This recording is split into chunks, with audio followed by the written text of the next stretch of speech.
Bonjour à tous, bienvenue à cet autre lunch du Club d'investisseurs immobiliers du Québec, le 152e. On poursuit notre lancée, donc bienvenue à tous, merci d'être là. On espère que vous avez un bon début de semaine et merci de le débuter avec le club et félicitations d'être fidèle au poste.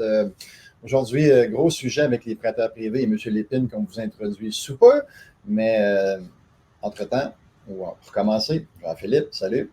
Yes, sir, ça va? Va bien toi? Yes, on a passé une belle fin de semaine, hein? Bon, un bon boost camp, beau groupe, là. Je sais pas s'il y en a qui étaient là ici dans le live, mais c'est toujours énergisant. Puis une nouvelle année qui commence. Je sais que c'est pas notre premier live, mais une nouvelle année qui commence dans une conjoncture immobilière meilleure que 2023. On sent qu'on s'en va vers le mieux. Fait que je trouvais que l'énergie était belle. Belle fin de semaine.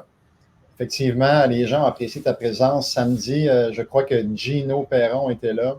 Et Yes. Gino Quentin, je ne sais pas c'est lequel des deux de Gino était là, mais on salue, on vous salue. Salut Hélène Fortier, bénévole au club.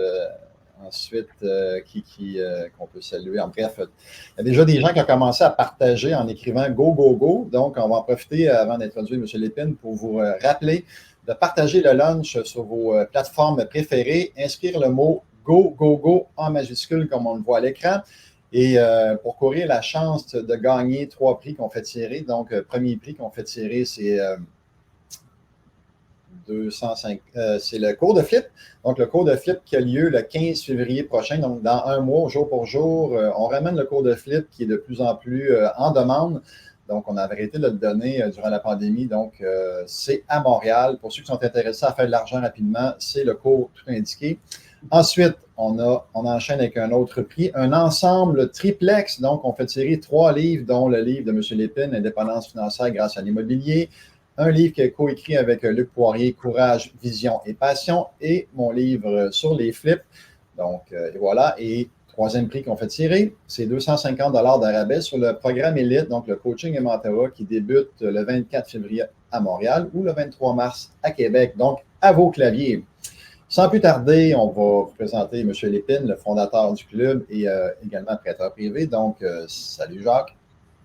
Bonjour à tous, ça me fait plaisir d'être avec vous ce midi.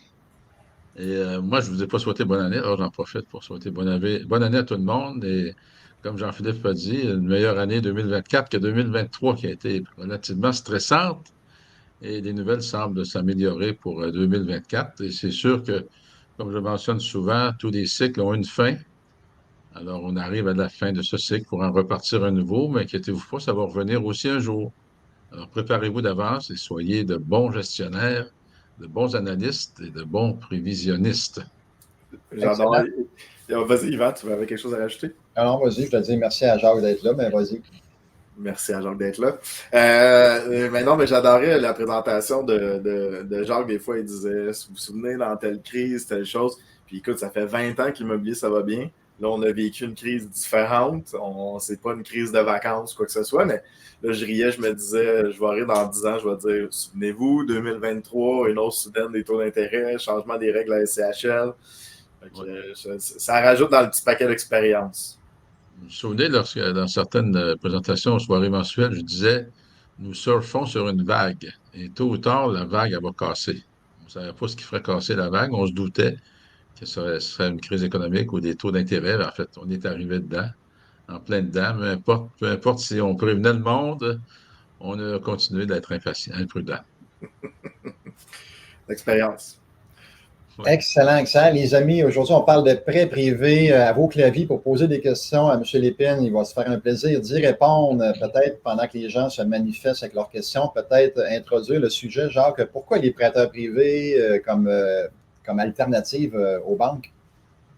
Ben, c'est un besoin parce que le système bancaire, ils sont obligés de suivre certaines règles. À la base, c'est des prêts conventionnels. Ils ont le droit d'aller jusqu'à 80%. Et avec le CHL, je parle de propriétaire revenu, aller jusqu'à 85%. Le programme APH Select a étiré l'élastique un peu et on sait très bien pourquoi.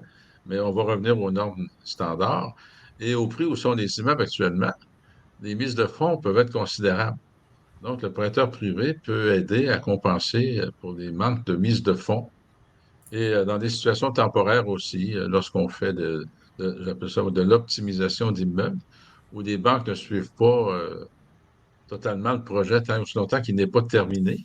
Donc, le prêteur privé est extrêmement utile pour aider à avancer ces projets-là. Vous allez me dire, oui, mais c'est très cher. Oui, effectivement, c'est très cher, mais si on ramène dans un contexte absolu, on ne parle pas d'un prêteur privé à long terme, on parle d'un prêteur privé le temps de réalisation du projet. Donc, en chiffre absolu, ça représente quelques milliers de dollars de différence, mais en bout de ligne, ça vous permet de faire des millions de profits. On va arrêter de pleurer sur son sort et regarder le prêteur privé comme un associé qui va vous permettre de réaliser des projets que vous ne pourriez pas faire autrement. Donc, il y a beaucoup, beaucoup d'utilité à utiliser un prêteur privé. Moi-même, lorsque j'étais actif en investissement immobilier, j'ai toujours utilisé les prêteurs privés avant même la SCHL. À vrai dire, je n'ai jamais utilisé la SCHL de ma vie. Et j'ai eu plusieurs immeubles. Je préférais utiliser les prêteurs privés, surtout dans un mode où on est en mode flip. Ça donne quoi de s'embarquer avec la SCHL dans un mode flip? J'aime mieux utiliser les prêteurs privés, optimiser mon immeuble et le revendre et rembourser le prêteur privé. Dans ce mode-là, la CHL, avec ses 4,5 de taux de prime d'assurance qui se rajoute au prêt, souvent, c'est plus cher pas souvent, c'est toujours plus cher qu'un prêteur privé à court terme, donc pas à long terme. Donc, il faut savoir pour travailler avec les prêteurs privés, il faut leur poser des questions, il faut analyser les projets avec eux. Et bien sûr, il faut faire attention, ils ne sont pas tous de bonne foi comme nous. Nous, notre but n'est pas de reprendre les immeubles, mais bien de vous aider à réaliser les projets. Donnez-nous nos intérêts, on va être très heureux. D'autres prêteurs privés, je l'avoue, leur but numéro un, c'est de reprendre les immeubles. Ils le savent très bien au moment du débourser. Donc, faites attention. Demandez des références sur les prêteurs privés. C'est un petit monde, vous savez, au Québec, tout le monde connaît tout le monde. Et c'est pas difficile de trouver qui est un bon prêteur privé, un moins bon et un mauvais prêteur privé. Je pense que Jean-Philippe se fait des... Ouais, juste googler le nom. Tu sais, juste googler le nom des fois, là, je me dis... en tout cas, c'est ça. Juste googler le nom des prêteurs privés, ça peut vous donner un bon indice sur ce qui se passe. Google parle beaucoup. Moi, je google. Ouais. Tout le monde qui fait affaire avec moi, je le googleise. Tout le temps. Bon, c'est bon. On a déjà 2 questions du public, mais avant, je vais aller avec une question pour faire un lien avec ce que tu as dit, Jacques. Poser des questions aux prêteurs privés, mais quel genre de questions qu'on pose aux prêteurs privés quand on l'approche, là?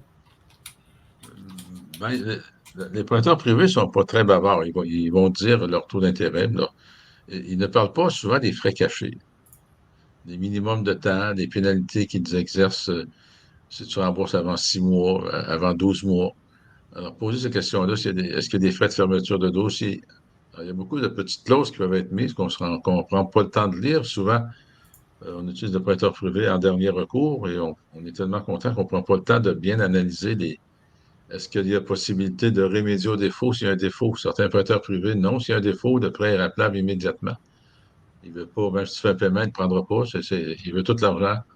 Alors, c'est toutes des petites choses qui semblent insignifiantes, mais qu'il faut faire très attention parce que c'est un monde financier qui peut être très difficile, très dur si on ne fait pas attention. Est-ce qu'on pourrait rajouter comme question, est-ce que vous prêtez pour des flips ou des immeubles à revenus, en premier rang ou en deuxième rang? Est-ce que vous faites du terrain? Dans quelle région vous prêtez? Allez-vous en Outaouais? Allez-vous à Sherbrooke? Oui. C'est plusieurs questions en une. Oui, c'est ça. Non, je sais, mais j'en rajoute des genres de questions que les gens pourraient poser aux prêteurs privés. OK. Alors, nous, on prête dans toute la province. Évidemment, si c'est à Saint-Meumeux, on n'ira peut-être pas, là. On regarde toujours quel est le marché de la revente parce que lorsqu'on analyse un immeuble, on l'analyse toujours en fonction est-ce que j'achèterais cet immeuble-là? Si j'achèterais, donc je regarde toujours le marché de la revente, le marché du refinancement.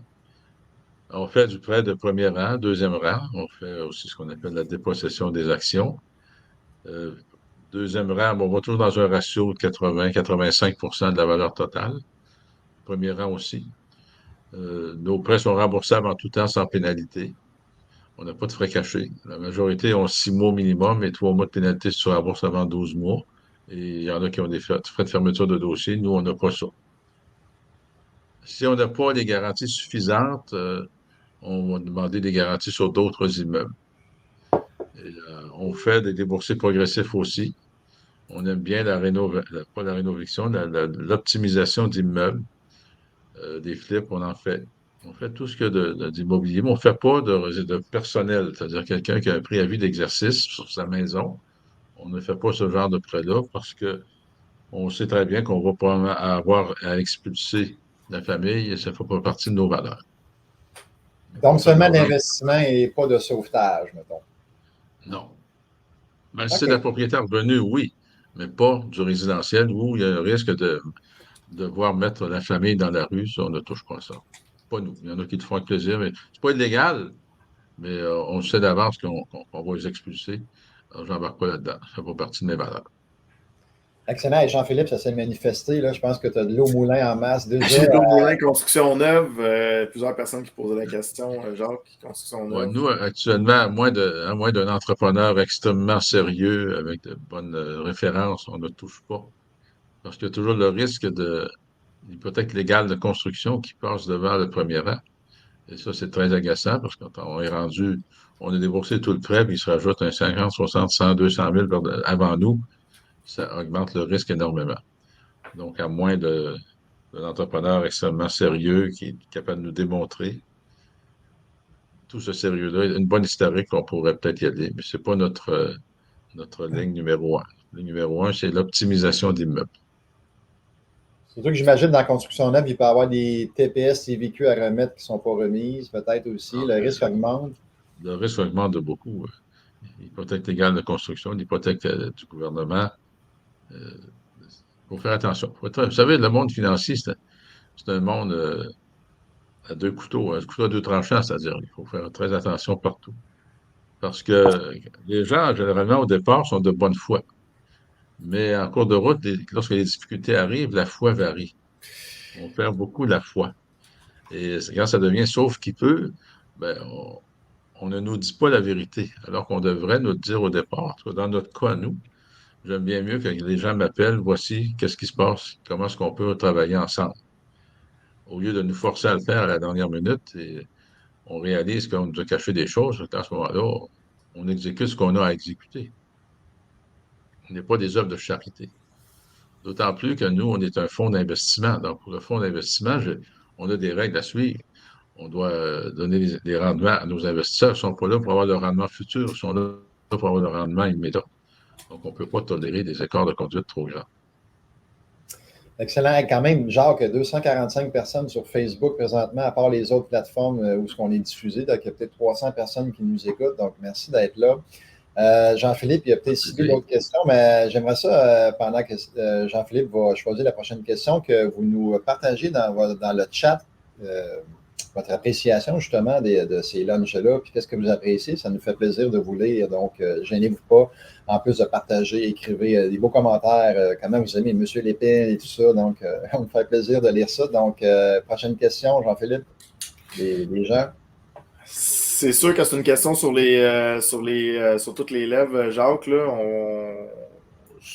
on va en parler comme on va en parler, mais la SCHL au niveau des prêteurs privés, c'est sûr que c'est un challenge. De mon côté, ce que j'ai vu, je peux commencer peut-être avec une introduction. En fait, on voit plus de cycles. L'investisseur immobilier gardait. Est-ce que là, on peut se trouver dans une position où, par exemple, on achète un immeuble vacant, on utilise un prêteur privé, si la SCHL ne le permet pas, parce qu'il peut y avoir certaines situations où est-ce que c'est permis, là, en passant des différents... c'est très nouveau comme règle, là, ça varie beaucoup, ça varie selon l'état de prêt, mais on se trouve à avoir des situations qui sont acceptées, des situations qui sont refusées. Ben, il y a juste plus de roulement, en fait. C'est les discussions que j'avais avec d'autres investisseurs immobiliers. On avait plus de roulement. Fait que, au lieu de tout garder tout le temps, ben, il y avait un petit roulement qui s'installait où est-ce que là, on décontaminait, par exemple, une décontamination, un immeuble vacant. On se retrouvait avec une revente. Je ne sais pas si tu avais vu d'autres choses, Jacques, là-dessus au niveau de la SCHL. C'est-à-dire qu'il y a moyen de travailler avec la SCHL. On peut devenir partenaire dans le projet. Ça, c'est des choses qu'on fait à l'occasion. On peut devenir partenaire dans le projet. Et à ce moment-là, on participe au profit et on devient vraiment des partenaires. Exact. C'est un moyen de se conformer à cette règle, à ces règles-là de la SCHL. Mais encore là, ça dépend toujours du projet, ça dépend des individus. C'est une analyse approfondie, mais c'est une des possibilités. Parfait, c'est bon. Yvan, avais-tu autre chose que tu voulais mettre? Non, je mets des commentaires à travers. Je voyais. Tu nous as envoyé des captions en même temps. Il y avait une question. Il y avait au début 400 000 à prêter. C'était juste, j'essaie de le retrouver. Là, il était dans les débuts. Les gens s'activent. C'est le fun. Gilles Brodeur, j'ai 400 000 à prêter comme prêteur privé. C'est quoi le mieux de mettre dans les multiples REIT, donc dans j'ai oublié le nom en français, des sociétés de placement immobilier. Et la bourse, maintenant que les frais sont à zéro, j'imagine, par le courtage. Jacques, quel est ton avis sur le 400 000? Ben, si tu veux, il faut être très prudent. Vous savez, c'est facile de partir, c'est facile de perdre 400 000 dans l'investissement immobilier, c'est facile de le perdre comme prêteur privé. Encore plus facile de le perdre comme prêteur privé. Juste un petit exemple. Si tu fais un prêt de deuxième rang, exemple de 400 000, et puis qu'il y a déjà 2 millions devant toi en premier rang, et que l'emprunteur est en défaut sur le premier rang. Fait que si tu veux protéger ton deuxième rang, il va falloir que tu sois capable de payer le premier rang, tôt ou tard. Soit tu te payes immédiatement et tu continues les procédures, ou lorsque le jugement est sorti, et si le jugement sort en faveur du premier rang, ta dette à toi s'efface, là. Donc, tu n'auras pas le choix que de payer le premier rang tôt ou tard. Et si c'est le premier rang qui a entrepris les procédures devant ce contrôle de justice et tu ne fais rien, tout le monde va t'ignorer, toi, là. Tu vas recevoir des avis avec l'avis d'adresse au bureau d'enregistrement, au registre foncier, mais tu peux perdre ton argent. Donc, tu dois t'assurer d'être capable de prendre charge du premier rang. Soit que tu as de l'argent pour payer, soit que tu as la capacité financière pour refinancer l'immeuble. Alors, l'autre meilleur conseil, c'est de ne pas prêter ton 400 000 à un seul même individu. Diversifie ton risque, fais 4 fois 100 000, tu vas avoir 4 fois moins de chances de. Mais encore là, c'est la même règle qui s'applique. Il faut que tu sois capable, si tu vas en deuxième rang, de payer le premier rang. Exact. Exact. La Puis, bourse, bien évidemment, aller à la bourse, mais c'est un choix personnel. Moi, je ne suis pas un gars de bourse. Je vais toujours gérer mes argents moi-même. J'ai préféré l'immobilier, quoique il y a beaucoup de monde qui ont fait des fortunes à la bourse. J'en vois ici à tous les jours, juste à se promener en Floride. Ici, on voit des énormes maisons. C'est pas tous des gros entrepreneurs. Il y en a qui ont eu des bons coups à la bourse, et des millions et des milliards. Mais ça, la bourse, c'est bon quand tu le suis. L'immobilier, c'est bon quand tu t'en occupes. Alors, les bourses sont plus fluctuantes rapidement que l'immobilier. L'immobilier est un bien essentiel. Les bourses ne sont pas des biens essentiels. Ce sont des moyens de s'enrichir. Donc, la meilleure chose, c'est de faire une répartition. Donc, 400 000, répartis-le. Répartis ton portefeuille. Tu peux faire une partie en prêt privé, une partie si tu vas dans un REIT, Real Estate Investment Trust, il faut que tu attendes des rendements plus bas, mais peut-être plus sécures, parce que le risque, eux autres aussi, ils répartissent le risque. Mais si on prend comme Cominor, ils ont mangé une claque lors de la crise. Ils avaient acheté beaucoup de centres commerciaux et ils ont été obligés de s'en départir de plusieurs. Je ne sais pas s'ils les ont tous vendus. Donc, le rendement du REIT de Cominor n'a pas été très, très bon. Il faut faire attention. Il faut toujours analyser dans quoi. Mais si tu regardes, quand tu investis dans ces véhicules-là, c'est pas pour 6 mois ou un an, c'est du long terme. Parce qu'il y a des années, tu vas poigner du 2 de rendement, d'autres années, tu peux poigner du 8, du 10. Alors, c'est l'ensemble, la moyenne du temps, la moyenne dans le temps qui va faire que tu vas avoir de bons résultats. C'est drôle, on était dans le Bootcamp, puis on passait c'est le fameux IMO 101, le cours qui a été créé en 2004, je pense. 2001. 2001. C'est le premier cours que j'ai. 2001. 2001, puis le premier cours, puis là, on parlait justement s'enrichir à la bourse. Je revenais toujours sur le fait, moi, j'en ai fait des placements boursiers, j'en ai encore quelques-uns, mais ce que j'adore versus le placement boursier de l'immobilier, je contrôle mon investissement. À part certaines règles qui changent, on est toujours partenaire avec le gouvernement, partenaire avec le TAL, on s'entend, mais on contrôle notre investissement. C'est ça que je trouve fabuleux. On n'est pas propriétaire de notre entreprise, on est maître de notre futur versus une action où est-ce qu'on ne choisit pas nécessairement la direction de la société. Ben, vous savez, depuis 2008, les blue chips, ce qu'on appelait les blue chips, n'existent plus à la bourse. Il y avait GM, Ford, toutes les compagnies d'automobiles, c'était IBM, Xerox. Ils ont quasiment toutes planté. Ils ont eu de grosses difficultés. Fait que ça n'existe plus, les blue chips. On voit tous les scandales qu'il y a eu face aux gestionnaires de beaucoup de ces entreprises-là. Ils font comme un placement. Encore là, ils ont eu des bons rendements quelques années, mais partout, il y avait des bons rendements.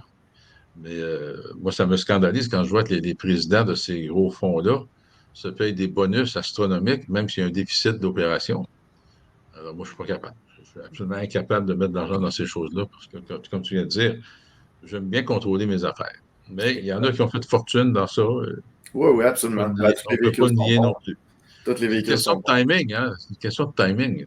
Le hasard fait des fois que tu investis au bon moment avec le bon produit. Alors, dans l'immobilier, tu as toujours le bon moment, le bon produit. C'est toi qui te contrôles. Et ce qu'il faut éviter, c'est la panique. La panique lorsqu'arrive des crises comme actuellement. Et ce qu'il faut éviter aussi, c'est toujours la mauvaise gestion, la mauvaise planification, se fier à des choses, prendre pour acquis des taux d'intérêt à 2 1,5 des fois, c'est tout à fait anormal. C'est logique que c'est tout à fait anormal. Là, on est rendu dans un taux d'intérêt plus normal, peut-être un petit peu trop élevé, mais ça va retomber dans les 4 puis d'après moi, ça va rester longtemps comme ça. À moins qu'il se passe de quoi extraordinaire sur le marché, mais on a vécu une bulle de 2002 jusqu'à 2020, c'est une bulle exceptionnelle que je n'ai jamais vue auparavant. Au risque de me répéter, en 1984, quand j'ai acheté des immeubles à 24 c'est vraiment plus stressant qu'aujourd'hui, hein? Sauf que je les achetais, il n'y avait plus aucune valeur. J'ai eu des bouchées de pain financées à 100 pour l'institution financière et un an après, ça a baissé à 8 mais ça a resté comme ça longtemps, 6, 7, 8 pendant de nombreuses années. Même en 2002, c'était pas bon comme ça. Ça a baissé au cours des années parce qu'on voulait relancer les économies et là, on veut la ralentir. Alors, ils ne savent pas trop. Le seul moyen, la mondialisation, là, je me carte du sujet un peu, là. La mondialisation a fait ses effets positifs, mais là, on est rendu dans un effet négatif parce qu'on est des pays industrialisés comme les États-Unis, le Canada, principalement les États-Unis, sont devenus dépendants de la Chine. Alors, tu sais, je ne comprends pas, logiquement, que tout le monde s'en va vers une solution comme ça, sachant très bien on devient dépendant de l'extérieur avec toutes les politiques, les guerres qui existent. Comment est-ce qu'on peut être assez stupide pour dépendre à 100 de d'autres pays? La seule place où je rejoins M. Trump quand il dit Let's America Great Again, là-dessus, il a raison, il faut recommencer à produire ici, mais reproduire ici quand tu as tout perdu ton know-how, toutes tes industries sont désuètes parce que tu ne les as pas gardées en top shape. Là, il faut que tu reconstruis ces industries-là, il faut que tu réaccapares le know-how qui est le plus important. Ça prend 15 à 20 ans. Alors là, tout d'un coup, on réalise que, pourquoi on a fait ça? Ben, pourquoi qu'il y avait des fois des politiciens ne sont pas tous brillants? Excusez d'être Fred, là, mais c'est comme ça. Comment est-ce qu'on peut dépendre d'un pays, exemple, les pays européens qui dépendent de la Russie, alors que c'était quasiment leur pire ennemi. On dépend 100 du gaz de la Russie pour chauffer la population. Et là, on se réveille tout d'un coup, pourquoi on a fait ça? Oh là là là. Good, merci Jacques pour ce complément d'information. Le temps file, midi 26. On va faire quelques petites annonces. On va nous permettre de prendre une petite pause et regarder en fait qu'est-ce qui s'en vient comme question. Donc, on vous annonce le prochain événement du club le 17 janvier, donc mercredi de cette semaine. C'est la 36e soirée virtuelle avec salon thématique. Donc, c'est dans Zoom avec des salons d'experts et vous allez pouvoir aller dans les salons qui vous interpellent le plus. Il va y avoir également une série de conférences. Il y a 2 ou 3 intervenants qui vont faire un sujet en première partie, donc un sujet de 15 à 20 minutes. On vous annonce ça, les sujets sous peu. Donc, soyez au rendez-vous, c'est gratuit, c'est mercredi à 19h. Également, on a le 24 janvier, donc la 372e événement de réseautage à Québec.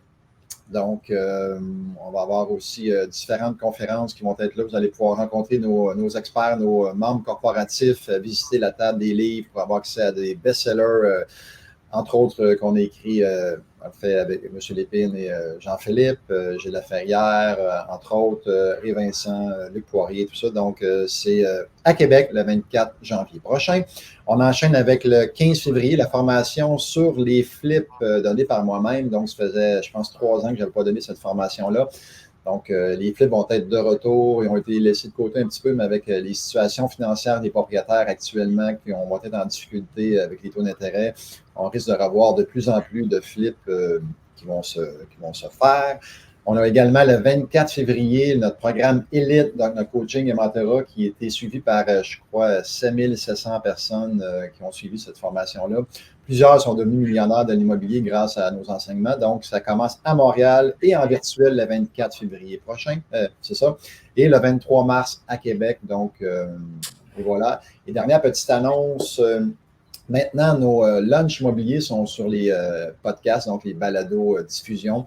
Les principales plateformes de Google, de Apple, de Balado Québec. Donc, on peut nous suivre maintenant dans notre voiture en audio seulement, si vous voulez. Sinon, il y a évidemment Facebook pour l'audiovisuel habituel. Donc, merci à tous. Quand même 300 personnes, genre, qui sont là. Donc, ça va bien, ça va bien. Good. JP, c'est d'autres questions, j'imagine? Ben oui, il y a d'autres questions. Écoute, en fait, avant d'y aller dans les autres questions, juste finalisant un peu, il y avait des questions qui tournaient autour de ça. Évidemment, Jacques, tu as deux chapeaux. Hein? Tu as un chapeau fondateur du club, expérimenté et prêteur privé. On reste un petit peu dans le chapeau investisseur, puis investisseur d'expérience. Le futur, on posait le futur, là, on a regardé la vague, là, on s'en va vers le mieux. Tes prévisions, prédictions pour les prochaines années en général? Le futur, ça fait au moins un an que je dis que les gouvernements doivent s'enlever le doigt dans le nez. Là, ils sont dedans. Ils sont face à la réalité. On va avoir des immigrants itinérants. On n'a pas de place à les mettre. Alors, tant longtemps qu'il n'y a pas de construction, ça ne se fera pas du jour au lendemain. Ceux qui sont déjà propriétaires d'immeubles, il va toujours manquer de logement. Et c'est la meilleure situation pour être capable d'augmenter les loyers. C'est toujours l'offre et la demande. Donc, l'immobilier est un bien essentiel. Cette crise-là ne se résorbera pas parce que l'immigration qu'on reçoit, ce sont des gens qui se reproduisent. Les Canadiens d'origine, on a arrêté de se reproduire, on fait juste pratiquer. Mais ces gens-là, eux autres, se reproduisent. Alors, par-dessus les 500 000 qu'ils vont accueillir, l'année d'après, ces gens-là vont se reproduire, au moins un enfant, et ils ont des familles plus nombreuses que nous autres. Fait que le marché du logement, il n'y a pas besoin d'avoir une boule de cristal trop allumée pour savoir que le Canada, c'est la terre promise, on utilise les termes bibliques. Et le réchauffement de la planète, c'est juste bon pour le Canada. Si on a 1 ou 2 kilomètres de plus de terre cultivable, alors on a de la place, on est un énorme pays d'est en ouest, on a de la place, on est juste 40 millions, on a beaucoup, beaucoup de place. Il faut juste que ces gouvernements-là accueillent une bonne immigration qui va produire immédiatement et non pas une immigration toujours humanitaire. Oui, ça en prend une partie, mais on ne peut pas avoir juste de l'humanitaire. Mais quoi qu'il en soit, ces gens-là devront rester quelque part. Et il faut s'attendre aux prix qui sont rendus des immeubles. Il va y avoir des modifications de style de vie. On va s'amasser peut-être 2 familles dans des logements. Je le vois ici en Floride, là, Little Havana. Ça arrive, évidemment, c'est beaucoup de latinos, mais ça vit 2 familles dans un 4,5 parce que les loyers sont trop chers. Alors, il va se produire quelque chose de similaire au Canada. S'il n'y a pas 2 familles dans le même, on va peut-être partager des cuisines, on va diviser les grands appartements, il va se passer quelque chose. On voit que la superficie des immeubles qu'on construit diminue beaucoup. Avant, le standard était quasiment 1000 pieds carrés pour un 100 mètres, 90 mètres pour un 4,5. Alors, ça va diminuer pour avoir une densification, parce que le coût du terrain est extrêmement dispendieux, parce que dans Montréal, le coût du terrain, c'est acheter une bâtisse, la démolir et reconstruire. Donc, moi, je vois un boom immobilier sans précédent qui s'en vient. Et on est directement dedans actuellement parce que les gouvernements, ils vont être obligés de sortir de l'argent. Là, Trudeau, il veut garder sa place comme premier ministre. Il faut garder sa place. Il va falloir qu'il arrive avec des incitatifs qui vont attirer les électeurs. Et là, c'est dans la bouche de tout le monde. Le logement, ce qu'on va mettre tout ce monde-là. Les infrastructures, les municipalités, là aussi, c'est eux autres qui ont encore plus. Eux autres, qui ont 2 doigts dans chaque narine pour l'obtention des permis. Ça n'a aucun bon sens. C'est ridicule. Et on veut lancer des projets, mais on ne fait pas ce qu'il faut pour lancer des projets. On les bloque partout. Alors, on va être obligé d'assouplir des règles et d'émettre ces permis-là. Sinon, on n'y arrivera pas. On n'y arrivera pas. Les infrastructures sont incapables de supporter une telle immigration. Les cônes rouges, les oranges, il y en a partout. Il va falloir qu'on les enlève à un moment donné. Mais ce qui se produit actuellement est imprévisible. Encore là, Montréal, la province a eu un boom lors de l'Expo 67. Donc, on a tout construit des infrastructures en fonction de ça. Alors, on sait depuis longtemps que ces infrastructures-là devront être améliorées. Le tunnel, les routes, on le sait depuis longtemps. Mais là, on dit qu'on n'a pas d'argent. Ben, on n'a pas d'argent, il va falloir qu'on en prenne quelque part. Où est-ce qu'on va la prendre? Et qui vous pensez qui va payer en bout de ligne? Que ça vienne du fédéral, du provincial, du municipal, qui va payer? C'est nous autres. Alors, il va falloir que la population se responsabilise aussi, et arrêter de demander au gouvernement, parce que quand tu demandes de quoi au gouvernement, tu te demandes de quoi à toi-même. Donc, il va falloir être plus productif, et là, c'est tout le contraire qui se passe. On est moins productif, principalement au Québec, on est moins productif, on ne veut pas travailler, surtout depuis la pandémie, et c'est pas drôle. Là. Moi, là, je suis dans une petite business, le prêt privé, là, puis je suis pas capable de prendre de l'expansion, parce que je suis pas capable de trouver d'employés qualifiés, des comptables, pour travailler avec nous autres. On me donnerait de prendre de l'expansion pour pas être capable de livrer la marchandise. Alors, c'est critique. Et, ils vivent un petit peu ici la même chose. Je suis en Floride actuellement, puis on vit un peu la même chose, et peut-être planétairement parlant, et la population vieillit. Donc, il faut rajeunir tout ça, il faut être plus productif. Mais le résidentiel, c'est l'avenir. On va en Je parler suis longtemps. tellement d'accord avec toi. Puis en plus, cette roue-là qui a arrêté pendant la hausse de taux d'intérêt, là, Ouais. les constructions qui ont arrêté à repartir ça avec les permis, là, on a arrêté, là, moi j'imagine un gros paquebot là, qui a complètement arrêté il faut repartir ça. Ouais. Et là là, et là là. Il est enlisé dans le sable. Tu dis, Pour écoute, enlever le je sable pour repense. qu'il puisse flotter. Il va monter la Écoute, marée. exact, exact. Moi, je fais juste penser dans le coin, dans le West Island, je me souviens plus c'est quelle ville, un tour à côté de la station de REM, là, à côté du REM, bloqué pour 16 citoyens qui ont demandé un référendum. Bloque le projet. Et Ouais. ça n'a aucun bon sens de faire ça. Même chose de Fairview Pointe-Claire aussi dans l'Ouest. Ça a été bloqué à Pointe-Claire pour construire à côté du REM, là, dans tout l'esprit Ouais. de la communauté du transport en commun. Ça n'a aucun bon sens. Il va falloir que nos preneurs de décision, ils manquent de vision. Tu m'amènes l'aéroport de Dorval. C'est plus drôle d'aller prendre l'avion, là. OK? Partout au monde, il y a un terminal pour les vols internationaux, puis un terminal pour le local. Mais ici, non, on a le même terminal pour tout le monde. Ça fait un engorgement. Ça prend une demi-heure, trois quarts d'heure, des fois, juste te rendre au terminal, parce qu'on n'a pas prévu. On a investi des millions, que ça aurait été investir les mêmes millions dans une autre bâtisse, un autre terminal, un autre terrain pour. Alors, On l'a c'est un fait, peu. c'était Mirabel, mais on a reculé. Ah ouais, mais tu sais, encore là, Mirabel, En tout regarde, cas, c'est un autre sujet, là, mais c'est un c'est un drame autre. social. Ouais, C'est un ouais, drame ouais. social, ça. Moi, j'étais là dans les années 70. C'est un drame social. Les gens sont suicidés à cause des expropriations. On ne veut pas embarquer là-dedans non plus. Là. Non, non, non, Mais non, c'est pas le tu sujet sais, du jour, mais bref. Il y avait la ministre Duranceau, en fait, qui essayait d'arriver avec un projet. Puis là, je m'excuse, j'ai pas suivi. Là, peut-être qu'il y en a dans les commentaires qui sont plus à jour que moi. Là, on parlait d'une ville de 10 000 habitants et plus. On pouvait changer le zonage pour construire du multi-étage. Là. Je ne sais pas s'il y a eu des développements là-dessus ou si Jacques t'a entendu parler, mais c'est les non. réactions, mais c'est de repartir tout ça. Là. Écoute, nous autres, qu'investisseurs immobiliers, c'est sûr qu'on va profiter de cette lenteur-là de redémarrer. Ouais. Mais tu sais, on vit un peu le problème de. Tant qu'à moi, je vais être direct, on prend la France comme modèle, puis la France n'est pas un modèle à prendre. Alors, c'est très socialisé. La France est ingouvernable, puis le Québec s'en vient un peu comme ça. Fait qu'arrêtons de se baser sur les autres et réfléchissons donc indépendamment dans notre situation, notre population, nos besoins à nous, qu'est-ce qu'on pourra faire. C'est sûr que la socialisation rend les choses de plus en plus compliquées et le Québec est rendu très socialisé. Il y a du bon à la socialisation, mais à un moment donné, il y a des limites aussi. Et là, on le vit. On le vit très bien au Québec. Tout coûte cher et, partout. Et j'aimerais parler, s'il n'y a pas d'autres questions, j'aimerais Ah, parler des communistes. il y en avait un autre, mais vas-y, termine ton. Vas-y, Jacques, t'es en feu. Vas-y, pars. Je suis en feu. Ben non, ben, je peux dire mon petit mot à la fin, c'est que je vais parler de la Société de crédit Immo Québec. Et, on a eu une bonne expansion. Moi, quand j'ai fondé l'entreprise, c'était pour m'amuser. Je venais de vendre à Yvan le club. Et, puis je vais m'amuser, je vais faire quelques prêts privés. Et mon épouse, elle, qui est devenue mon associée, elle a vu ça d'une autre façon. Fait que toute l'expansion, je lui donne le crédit. Je donne le crédit parce qu'elle a embarqué dans le marketing, elle m'a poussé dans le dos avec mes connaissances, avec mes contacts. Et c'est ça qui a permis de réaliser une belle entreprise. Et on est capable d'aller plus loin. On va faire, on a fait tout ce qu'il faut pour aller plus loin. Et je voulais la remercier publiquement aujourd'hui de tous ces efforts-là. Et elle a adopté ma philosophie. Donc, elle aussi, elle ne veut pas reprendre des immeubles. On veut aider les gens. Jean-Philippe, tu es un de mes clients, puis je pense que tu peux témoigner là-dessus. On est des prêteurs privés associés. On s'associe avec nos investisseurs. On veut leur bien. On veut leur bien. On veut pas Voilà. reprendre leur bien. On veut leur bien.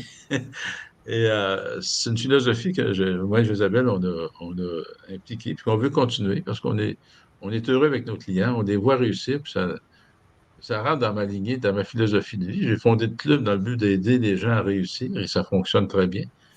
Dans le financement privé, on fait la même chose. On applique la même politique. On veut que vous réussissiez. Donc, quand on embarque dans un projet, on est sûr qu'il va fonctionner. Je ne dis pas qu'il ne peut pas y avoir quelques petits soubresauts, mais on ne saute pas sur les clients comme des enragés pour reprendre leurs immeubles et encaisser le profit. On saute sur eux autres pour les aider à gérer, à trouver la solution. Et à date, on a trouvé la solution partout, partout, partout, partout. Est-ce que pour ceux qui débutent, là, il y avait une question là-dessus. Est-ce que vous prêtez à ceux qui débutent, mettons, ou c'est seulement ceux qui ont de l'expérience? Ben, on préfère ceux qui ont de l'expérience. On ne rejette pas du revers de la main ceux qui débutent. Encore là, chaque analyse est du cas par cas. Le projet. Le projet est important. L'individu est important. Même si la personne débute, si on voit qu'elle est en feu, la personne, on peut la guider, qu'elle est capable de défoncer des portes, on peut embarquer dans des projets. Mais si il nous arrive non préparé, tout timide, avec peu de chances de réussir, c'est sûr qu'on va leur dire, mais on n'embarquera pas nécessairement dans leur projet. Mais on OK. les expulse pas. On OK, les écoute. excellent. Quand même déjà rendu -20. On va défoncer un petit peu pour le bien de tous et de chacun. On va en profiter. M. Lépine, il ne vient pas souvent. Ben, on a beaucoup de gens invités, donc il ne vient pas souvent. Donc, on va en profiter pendant qu'il est là, mais on va faire un petit tirage. On va faire nos tirages, puis après, on va prendre d'autres questions, Jean-Philippe. Yes, sir. Bon? Ouais. Good. D'accord avec ça? Good. Ouais.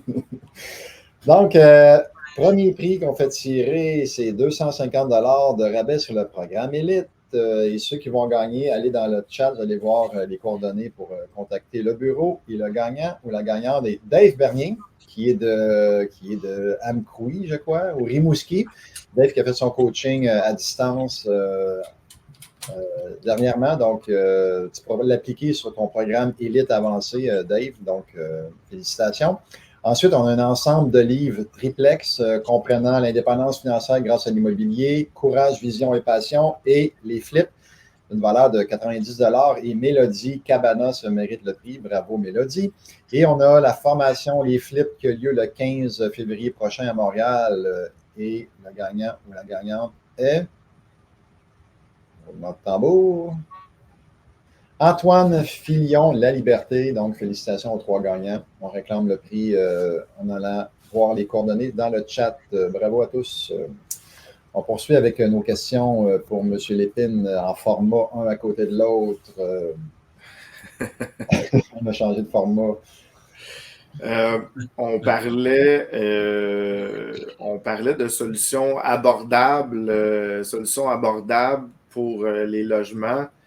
Jacques, je sais je t'avais déjà vu arriver sur le stage à propos du programme APH Select. J'y vais général parce que les questions, ils n'avaient pas toutes répondu, mais tu sais, est-ce que c'est quelque chose qui t'est resté au niveau de l'abordabilité des logements? Une solution générale, parce que là, on est investisseur immobilier, on a une responsabilité sociale aussi en même temps au niveau de l'hébergement. J'aimerais juste entendre là-dessus sur le fameux programme APH Select, genre. C'était un peu des questions qui revenaient parce qu'on disait pénurie de logements abordables, qu'est-ce qui va se passer? Oui. Est-ce que ça va créer un problème de société aussi, en fait? Continue à dire qu'à la base, c'est un attrape-nigo. Okay? Parce que ça a l'air bien beau, financé à 95 amorti 50 ans, dans le cas extrême, là, des points cumulés. Mais c'est extrêmement dangereux parce que si tu arrives à pépin majeur, tu n'as aucune marge de manœuvre pour refinancer ton immeuble. Tu as zéro cash flow, tu n'as pratiquement pas de capitalisation. Donc, tu t'en vas juste sur la plus-value. Et lorsque tu fais un investissement juste sur la plus-value, c'est du hautement spéculatif. Alors, de l'autre côté, l'APH Select a permis de sauver des marasmes. OK? Ça a sauvé des gens temporairement. Ils ont pu garder leurs immeubles. Ils ont pris le risque de continuer. Et c'est là que je dis peut-être un couteau à 2 tranchants. Donc, c'est un attrape-nigo qui a sauvé du monde. Alors, dans un contexte normal, moi, je n'aurais pas emprunté là-dessus. mais dans un contexte serré où tu pars de 2 à 6 quel autre choix avais-tu devant toi? Et ça, je pense que la CHL le savait. Elle le savait, elles avaient le choix. On reprend des immeubles, les banques reprennent des immeubles, on paye les garanties, puis on assume des pertes. Ou on étire l'élastique, on offre un programme qui va nous permettre de gagner du temps, et dans le temps, les taux d'intérêt vont se stabiliser, les gens vont pouvoir refinancer et revenir dans des conditions normales. Fait que sur ce côté-là, ça a été sauveteur, mais le principe de base, c'est un attrape-nigo. C'est bizarre à dire, hein? Mais c'est comme ça. Effectivement, il est arrivé à point, ce programme. Il est arrivé à Mais point. juste à point. Juste à point. Ben, en Pour fait, quelqu'un qui débute, embarquer avec ça, c'était hautement risqué. les amortissements de 50 ans aussi qui ont facilité les paiements, qui ont facilité l'obtention de prêts, mais qui de l'autre côté. En fait, c'est ça le problème au niveau de la SCHL versus le prêt conventionnel, où est-ce que là, on a un amortissement de 50 ans versus un amortissement de 25 ans. Les banques ne semblent pas vouloir bouger. Il y a quelques exceptions là, à 30, là, mais ouais. Les banques sont mortes de rire. Imagine-toi, moi, je suis une banque, là, puis on m'offre de me garantir un prêt sur un immeuble à 95 et amorti sur 50 ans. Qu'est-ce que tu veux, je veux de plus à haut taux d'intérêt. Fait que les banques se sont complètement assises là-dessus et c'est urgent que la SCHL retire ce programme-là ou qu'il revienne à 85 parce que aussi longtemps que les banques vont te garantir à ce point-là, ils vont s'asseoir là-dessus. C'est pas le rôle d'une banque. Les prêts sont 100% garantis en plus. Ben oui, qui paye la prime, c'est. Zéro risque. Exact. Puis il n'y a aucun frais supplémentaire dans le sens où c'est le client qui paye la prime. C'est ça. Alors, ça répond un peu à la question de Myriam. En fait, Myriam, il disait que PMML préconise les financements SCHL. Pour avoir fait affaire avec eux souvent, ils ne vont pas préconiser SCHL. C'est juste qu'en ce moment, dans le marché, je vais lancer un chiffre à peu près. Là, dans les dernières conférences, j'avais 90%, mais d'après moi, c'est 90 à 95% des prêts qui s'en vont à la SCHL dû au taux d'intérêt, l'amortissement qui est plus long versus les banques, que l'amortissement est très faible. En ce moment, en conventionnel, d'avoir plus que 50% de financement, dans les grands centres, je parle, là, c'est un exploit. C'est sûr que la SCHL est venue sauver un peu la mise là-dessus. De changer les règles du jeu, oui. Ouais, disons ça comme ça. Hey Jacques, peut-être comme mot de la fin, il y aurait deux questions que je jumellerai ensemble, puis je pense que ça va t'exciter. Est-ce qu'on faut acheter malgré la hausse des taux d'intérêt? Puis est-ce que, voyons, c'est quoi l'autre question que je voulais jumeler avec ça? Ah oui, est-ce que c'est encore possible d'acheter sans cash? Bon, le premier meilleur moment d'acheter un immeuble, c'était il y a 20 ans. Le deuxième meilleur moment, c'est aujourd'hui. OK? Le profit se fait à l'achat. Donc, il faut toujours surveiller. Et c'est pas une game facile. On n'a jamais dit dans aucun de nos cours que c'était une game facile. La plupart des gens se découragent à l'étape numéro 1, à la recherche des immeubles. Et par réflexe, les gens s'en vont tous. Par réflexe, lorsqu'on cherche des immeubles, on se retourne tous sur les courtiers immobiliers. Bon, je suis d'accord, ils ont leur place. 35 de MLS, des 6 logements et plus sont vendus par des courtiers. Alors, ils font un très bon job là-dessus. Mais qu'est-ce qu'on fait du 65 Où sont la plupart des aubaines? OK? Puis encore là, le marché a changé. On le voit très bien. Bien, nos amis de PMML, des immeubles qui semblaient très chers, le marché a changé. C'est que pour faire de l'argent dans un contexte comme on vient de vivre, Jean-Philippe est un adepte de cette technique-là. Alors, c'était l'optimisation. Il fallait connaître assez bien le marché pour savoir que tel immeuble à un prix tel qu'il est actuellement est trop cher. Mais il faut être capable que les loyers 650 par mois, c'est ça. Les loyers 650 par mois, dans un contexte où ils sont en 1400 par mois, tu sais que tu as un aubaine. Tu sais que tu as un aubaine. Donc, tu l'achètes, même si c'est trop cher, mais embarque-toi pour rénover le plus rapidement possible, pour augmenter tes loyers, faire des rénovations, changer tous les revenus, parce qu'à chaque dollar que tu augmentes, tu augmentes la valeur de ton immeuble de 25, 26 dollars. Donc, ça, actuellement, c'est le contexte. Okay? Mais est-ce que ça va revenir sans cash? Ben, écoute, moi, je te dis, j'en ai financé. C'est moi qui ai mis de cash. OK? Mais il faut que le deal soit bon. Jean-Philippe m'a convaincu. OK? Dans certains cas, le deal était bon. Puis, on y va, on embarque, on met le cash. Et dans plusieurs de nos clients, c'est ce qu'on a fait. On a mis 100% du cash. Parce qu'ils nous ont fait une belle démonstration. Et quand vous travaillez avec des prêteurs privés, comme mot de la fin, bien, préparez-vous. N'arrivez pas en amateur. Appelle-moi pas pour dire ce que tu as de besoin. Si tu es un investisseur privé sérieux, tu devrais le savoir, qu'est-ce que tu as de besoin pour convaincre un banquier. Hein, ça prend des états de revenus et dépenses, ça prend le rent roll, ça prend des baux, ça prend les évaluations, ça prend les inspections en bâtiment, ça prend des propositions de financement du premier créancier hypothécaire, ça prend l'évaluation future de l'immeuble pour optimisation. C'est une logique de base. Arriver, nous, avec toute cette documentation-là, c'est le problème numéro un. On a des demandes. Ils nous envoient 3 feuilles. Qu'est-ce que tu veux, je te prête? Si tu veux, je te prête avec 3 feuilles. Arrive-moi avec un dossier. Là, je suis obligé d'envoyer la liste. Je vais m'en envoyer 3, 4 documents. La réponse est rapide. C'est 24 à 48 heures une fois qu'on a tous les documents en main. Mais ça prend des mois à avoir les documents. C'est tout de ma faute? Non. Alors, apprenez, responsabilisez-vous et suivez des formations. J'ai rien à vendre, je l'ai vendu à Yvan. Suivez des formations, c'est rendu un besoin, ça accélère le processus parce que c'est une game d'experts aujourd'hui. Donc, va chercher des connaissances, deviens un expert théoriquement, mais après ça, quand tu vas le mettre en pratique, tu vas être capable de bouger. Le Très bien concours dit. d'Yvan sur des flips qui sont livres, là, c'est un must à tout le monde. Achetez ça. Achetez ça, ce livre-là, pour 30$, 25$, là, puis il y a tout dedans. Allez suivre son cours, vous allez voir. Tu as tout pour réussir dans l'immobilier. Mais tout ce qu'on vous enseigne dans le club, là, vous avez tout, les preuves sont faites. On a des milliers de personnes qui sont devenues millionnaires. On n'a pas suivi trace de tout le monde. Mais à chaque fois que je me présente au club, merci, M. Lépine, j'ai fait mon premier million grâce à votre livre. Donc là, je dis, OK, j'attends ma commission. Moi, je suis ici à cause de ton livre. Genre, je lisais ça Oui, c'est ça. je pense, en 2010, puis je suis plus capable de dormir. Je lisais le livre, puis c'est pas possible, c'est pas possible, C'est c'est ça. pas possible. Alors, c'est encore vrai. Là, je vais faire une mise à jour parce que les ratios sont moins bons.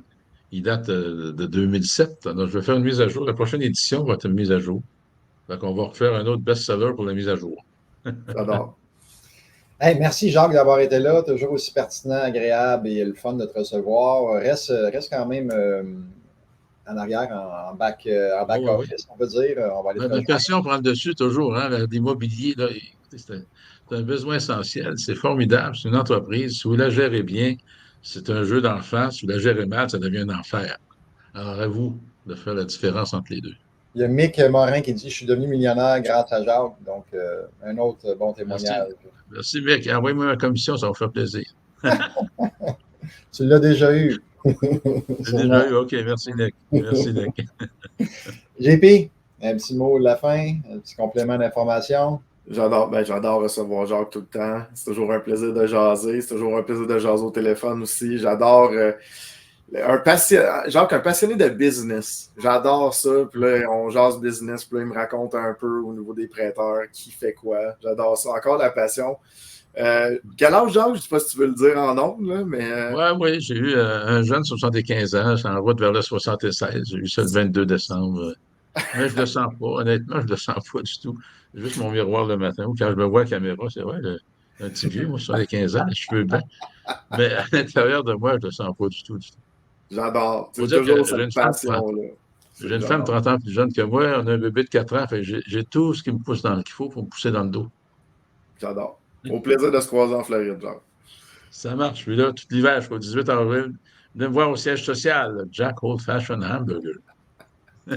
Excellent, merci messieurs. Nous, on vous laisse là-dessus. On se revoit la semaine prochaine, donc le 22 janvier, avec Jean-Philippe qui sera là et Jean-Pierre Dussault. Donc, il répondra à vos questions de façon générale, que ce soit sur les offres d'achat, du financement bancaire, de l'optimisation d'immeubles, de la recherche d'immeubles et la gestion d'immeubles. Bref, les sujets sont tous les bienvenus.